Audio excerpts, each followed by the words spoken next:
Hello, AP Physics 1 students. You want to have your notes open. We're going to talk a little bit about why we're studying lenses.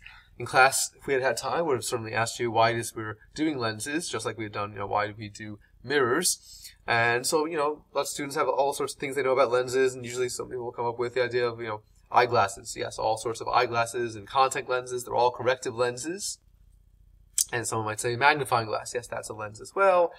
Telescopes use lenses, microscopes, binoculars use lenses, cameras, all sorts of things. The lenses, are all over the place. But of course, one of the most important reasons ways we use lenses are in our own eye. So here in our notes, we're just going to talk about the anatomy of the eye. So the real basic parts of it and how it impacts what we do, right? So let's click this here. All right, so the eye. Make sure you got lots of room. We're going to draw a nice big picture of your eyeball. And let's see, here it is. Here's the eyeball. And leave a gap over here so the person is looking that way in profile. And the gap is where the lens is going to go. So you need to think what sort of lens belongs there that would help focus the light. Should it be converging or diverging? Well, hopefully you recognize it's going to be a converging lens. Well, now what shape is that? Is that convex or concave?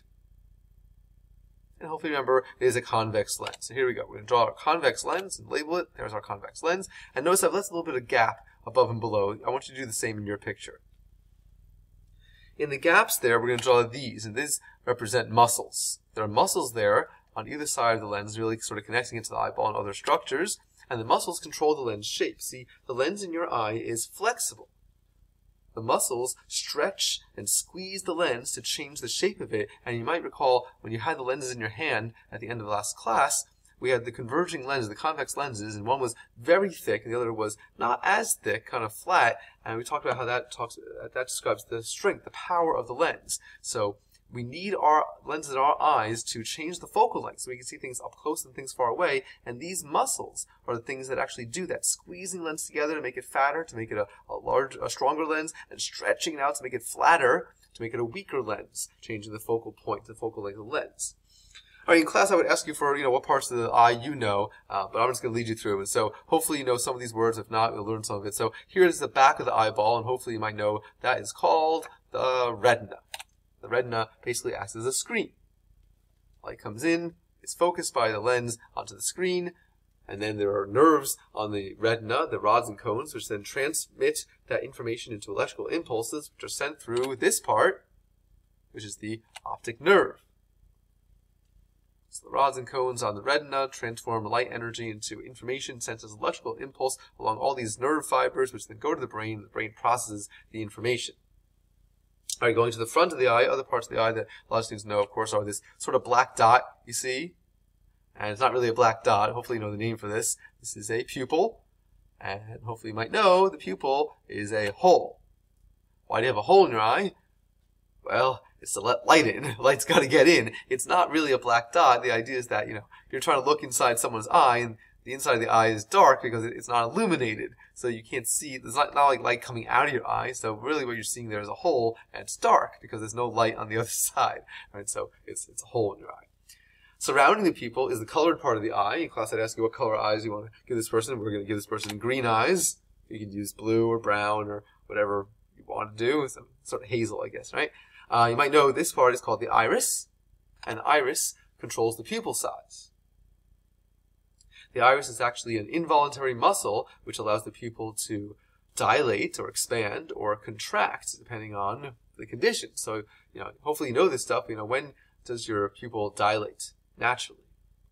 Well, that's when you enter like a dark room. The idea is that pupil is what controls how much light gets in. So you're in a dark room. Well, you need the pupil to expand or dilate to let as much light in as possible. When does your pupil contract? Well, hopefully that's when you go out into bright light. When you turn on the lights or in a dark room, or you go outside into bright sunlight, well, all that information coming in is too much. And so the pupil shrinks in size, and the iris controls that size to limit how much light gets in, because light is energy. When you go to the eye doctor, they put drops in your eye that forces the pupil to dilate this way. They shine a bright light over here, and they illuminate the inside of the eye, and they can see the retina, they can see all the structures inside, all the what are called the humors, the liquids, the sort of jelly-like liquids that provide support and structure, and they want to make sure everything's healthy. But the problem is, of course, it takes a while for those drops to wear off, and so when you go out of the office and you go out into the sunlight, your pupils won't naturally contract like they should, and so there's too much energy coming. You gotta squint, and the energy is really processed as pain because it's too much information, and that hurts, and then eventually it wears off. All right, and then all the way in the front of the eye, hopefully you know there's a part of the eye called the cornea. I'm going to draw it here in a slightly exaggerated fashion. It doesn't really bulge out very much like this. Really, this whole part over here is really on the order of millimeters in between the cornea and the pupil and the lens, but we need to draw it in a sort of exploded view here so you can see it. And so this is the cornea in front, and the cornea is a shield. The cornea is made up of transparent material, sort of like the cells in your fingernails. Light can get through. So why is there a shield there? Well, you've got a hole in your eye. You want to make sure stuff doesn't get in. Bacteria, germs, dust, and things like that. So the cornea is that protective layer in front. And there's other parts of the eye as well. If you take an anatomy course, you learn all sorts of other pieces to it, other parts. But this is the anatomy of a normally functioning eye, the parts that you really need to know. In a future class, we will discuss what might be wrong with your eyes, or your parents' eyes, or your neighbor's eyes, or your dog's eyes, right? And we'll talk about all sorts of things that are wrong with your eyes. So hold on to all those great questions, and we'll discuss answers to those in a future class.